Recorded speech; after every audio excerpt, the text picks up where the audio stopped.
এবং যারা নতুন করে আয়ুষ্মান ভারতে যুক্ত হতে চান, স্বাস্থ্য সাথীতে যুক্ত হননি, প্রথমত বলে রাখি, বিগত সরকার হেলথ সেক্টরে ভারত সরকারের সঙ্গে সহযোগিতা তো দূরের কথা, স্বাস্থ্য ক্ষেত্রে ভারত সরকারের সমস্ত সুযোগ সুবিধাগুলি গ্রহণ করে আয়ুষ্মান ভারতের কার্ড আমরা দিতে পারবো এবং তার বেনিফিট গোটা ভারতবর্ষে আয়ুষ্মান ভারত কার্ড। প্রায় 1 ঘন্টারও বেশি সময় ধরে ভারত সরকারের অত্যন্ত জনপ্রিয় অভিজ্ঞ স্বাস্থ্যমন্ত্রী মাননীয় জগৎ প্রকাশ নাড্ডাজি এবং কেন্দ্রীয় স্বাস্থ্য সচিব সহ সমস্ত প্রজেক্টের দায়িত্বে থাকা আধিকারিকরা আমাদের সঙ্গে ভার্চুয়ালি যুক্ত হয়েছিলেন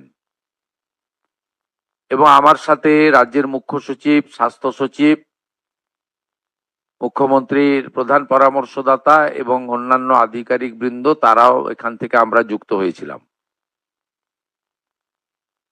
আজকে আমরা খুব বিস্তারিতভাবে আমাদের যে সমস্ত স্বাস্থ্য সংক্রান্ত আমাদের বিভিন্ন প্রোগ্রাম ছিল, যেমন আমাদের ম্যাটারনাল হেলথ, চাইল্ড হেলথ, আমাদের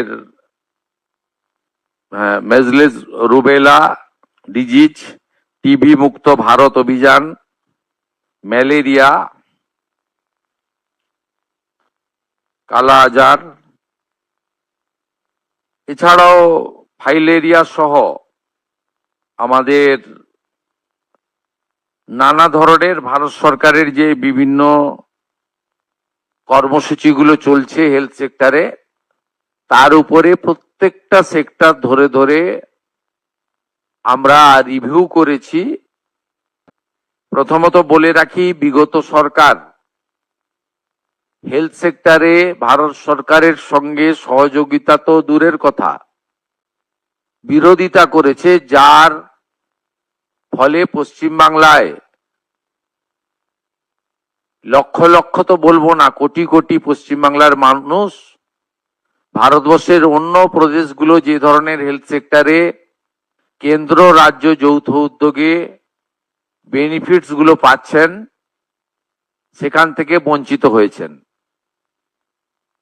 আজকে আমরা একটি কম্প্রিহেন্সিভ ডিসকাশন এবং মেজার্স এবং রোডম্যাপ তৈরি করেছি, যে রোডম্যাপের মধ্য দিয়ে আমরা পশ্চিমবঙ্গে স্বাস্থ্য ক্ষেত্রে ভারত সরকারের সমস্ত সুযোগ সুবিধাগুলি গ্রহণ করে পশ্চিমবঙ্গে হেলথ সেক্টরে আমরা একটা যুগান্তকারী পরিবর্তন আনার সিদ্ধান্ত নিয়েছি।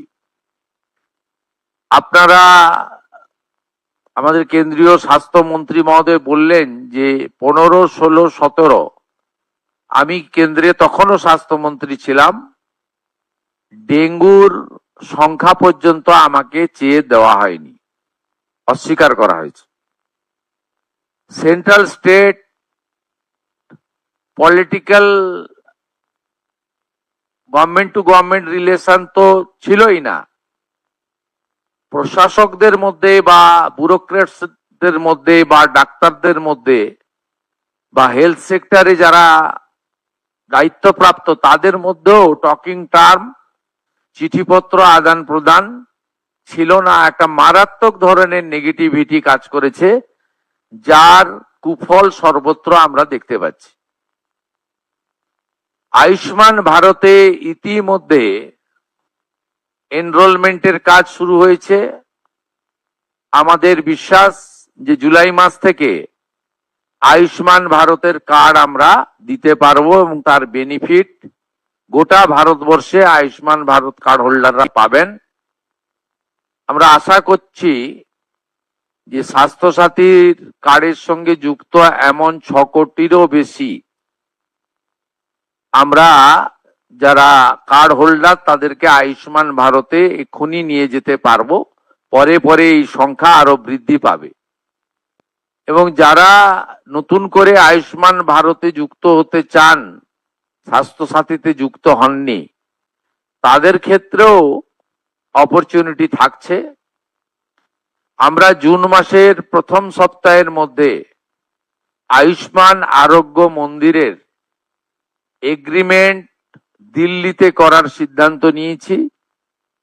সেখানে পশ্চিমবঙ্গ সরকার এবং ভারত সরকার মন্ত্রী স্তরে, আধিকারিক স্তরে উপস্থিতিতে একটি ইভেন্টের মাধ্যমে বা একটি ছোট্ট অনুষ্ঠানের মাধ্যমে আমরা এটা করব। কারণ আয়ুষ্মান আরোগ্য মন্দিরের বেনিফিট শুধু পশ্চিমবঙ্গে থাকা স্থায়ী বাসিন্দারা নন, প্রায় 1 কোটির কাছাকাছি পশ্চিমবঙ্গের স্থায়ী বাসিন্দা কর্মসূত্রে পেটের টানে বাইরের রাজ্যে আছেন বা এডুকেশন নেওয়ার জন্য বাইরের রাজ্যে আছেন, তারাও এই সুযোগ পাবেন গোটা দেশব্যাপী।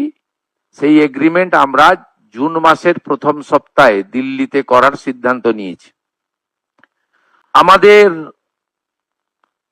সার্ভাইকাল ক্যান্সারের যে প্রিভেন্টিভ আমাদের ভ্যাকসিনেশন ফেব্রুয়ারি 2026-এ মাননীয় প্রধানমন্ত্রী দেশব্যাপী চালু করেছেন।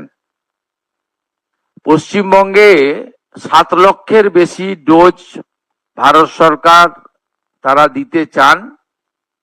আমাদের এই 14 থেকে 15 বছরের আমাদের বোনেদের বা বালিকাদের, তাদেরকে আমরা এটা দিতে পারি, যেটা ভারতবর্ষের অন্যান্য রাজ্যে কমপ্লিট হয়ে গেছে। আগামী 30 মে পশ্চিমবঙ্গে এটা অফিসিয়ালি লঞ্চ হবে। বিধাননগর সাব ডিভিশন হসপিটালে আমি নিজে এবং রাজ্য সরকারের অন্যান্য প্রতিনিধিরা উপস্থিত থেকে এটা শুরু করবেন। 30 তারিখেই আমরা টিভি মুক্ত ভারতের একটি ওয়ার্কশপ কলকাতাতে করব। সেখানে পশ্চিমবঙ্গ থেকে নবনির্বাচিত সমস্ত বিধায়ক এবং পশ্চিমবঙ্গ থেকে লোকসভা, রাজ্যসভায় যারা সাংসদ আছেন তাদেরকে নিয়ে হবে। এটা ভারতবর্ষের সব রাজ্যেই প্রায় কমপ্লিট হয়েছে। জাতীয় স্তরে এমপিদের নিয়ে কেন্দ্রীয় স্বাস্থ্যমন্ত্রী করেছেন। এই একটা উদ্যোগ আমরা এখানে নিয়েছি।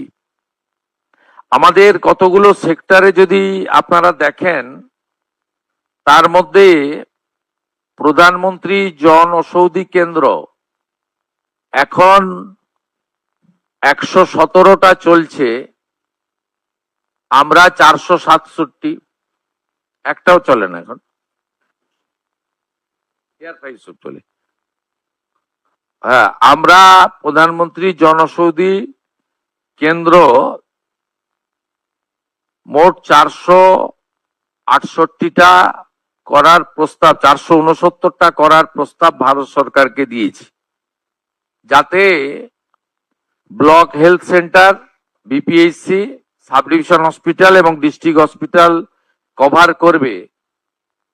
একজনের পরিবারে যদি মাসে ডায়াবেটিস থেকে হাইপার টেনশন থেকে শুরু করে ধরুন 2000 টাকার ওষুধ লাগে, এই 469টি সরকার নিয়ন্ত্রিত প্রধানমন্ত্রী জনঔষধি যোজনার সেন্টার চালু হলে এটা ধরে নিতে পারেন অ্যাপ্রক্স 200 টাকায় পৌঁছে যাবে। অন্তত 10 গুণ বেনিফিট পাবেন।